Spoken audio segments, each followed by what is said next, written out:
My name is Justin Brown. I am the founder and lead investigator of Interface Death.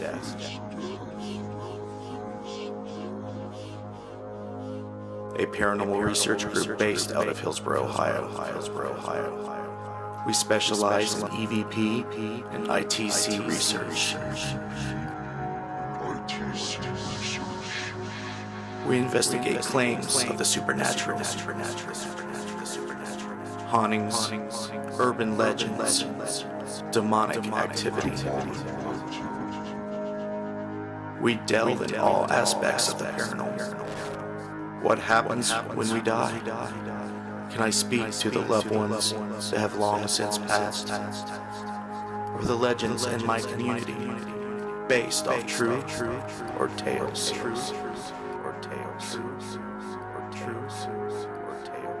We chase the shadows into the night and penetrate the darkest mysteries known to man. We strive to prove that death is not the end.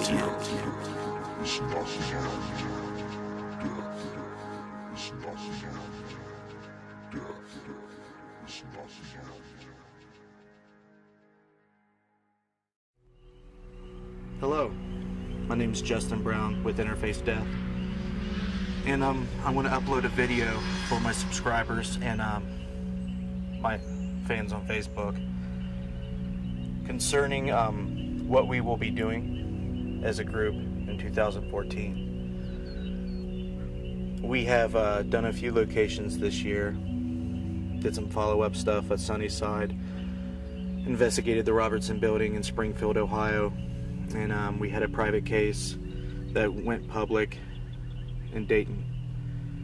And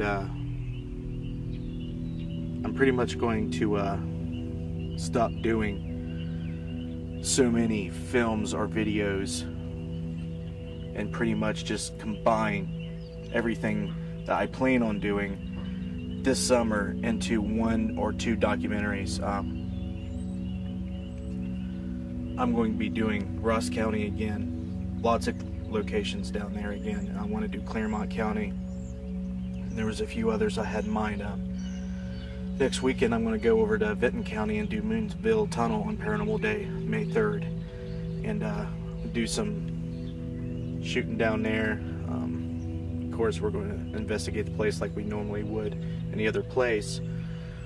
But don't look for a release of any footage immediately after I do that. Like I said, we're going to be shooting through the course of all summer long, and I'm going to be picking what footage I want to use for documentaries, pretty much because the editing process is very daunting. Now, when it comes to editing, I've realized over the past year since I've been doing films on YouTube that not everybody likes the choice of music that I use in the videos.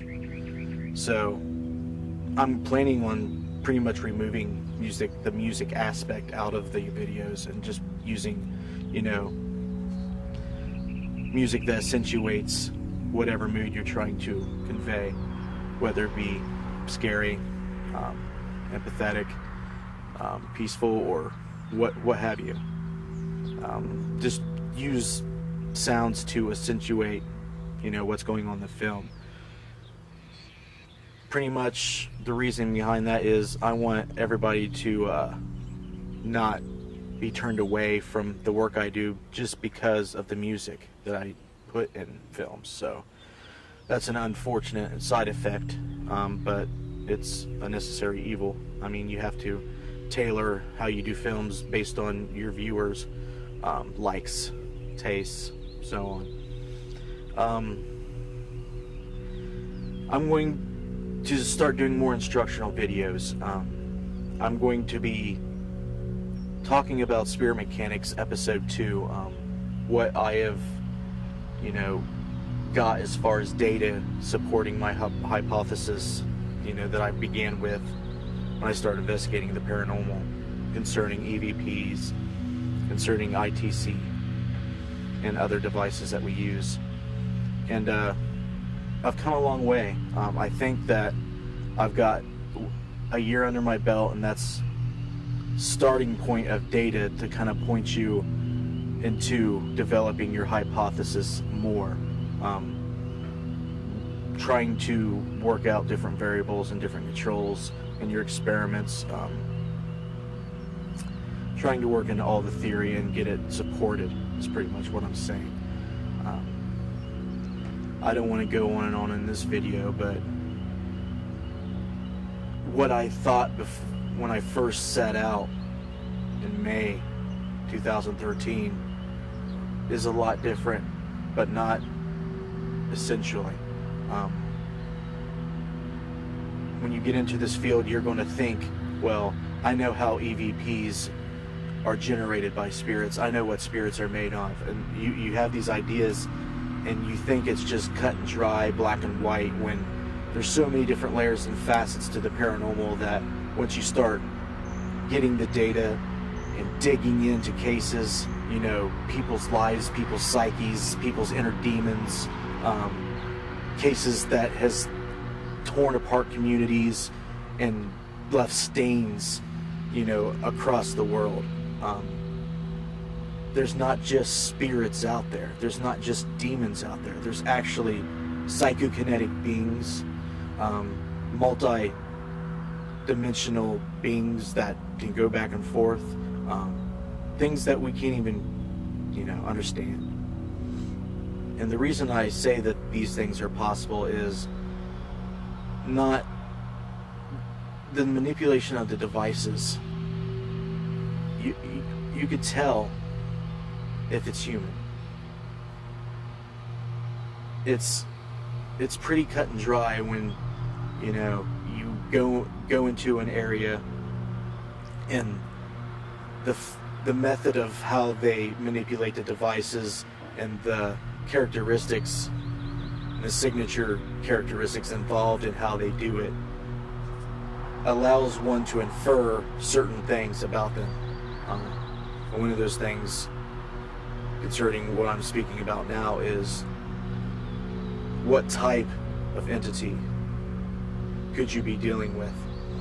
And as Interface Death goes into 2014, we're going to try to dig into this stuff. Moonville Tunnel, for example, is it a residual spirit that's reported seeing there? The lantern lights, and so on, the shadow people. Is there more than one spirit? Is paranormal investigators drawing other spirits there? Is, you know, spirits from the Moonville village, you know, wandering into there because there's people coming back there now? Who knows? That's why we're going to go. But every time that I go visit urban legends, some aspect of it is always true, and you always get something, and that's interesting to me. And the reason it's interesting is it because people can create paranormal events, or is it because it's an actual paranormal event caused by death of humans, or some other type of event? Is it a demonic force?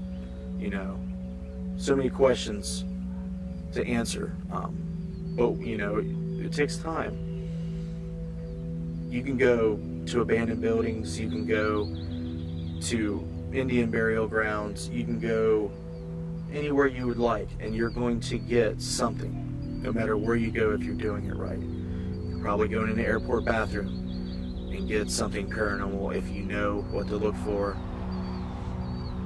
But there always seems to me like there's always some type of human element involved in the paranormal, whether it be our interaction with the other side or what things we are able to cause as far as paranormal. Psychokinetic events. I study PK all day long. I run into stuff all the time that's evidence that suggests that living people can cause paranormal events. So keep an eye for that stuff to come up in our work. We always look for trying to capture, you know, any type of video evidence of paranormal. It could be UFO, it could be some type of floating light or an orb, it could be anything. Look for us to post plenty of EVPs. We do EVP research every time we go out, and I'm telling you, you don't get the same thing everywhere. it seems like no matter what you do, there's always some type of flavor to what you get. It's not always something that's just replicated over and over and over.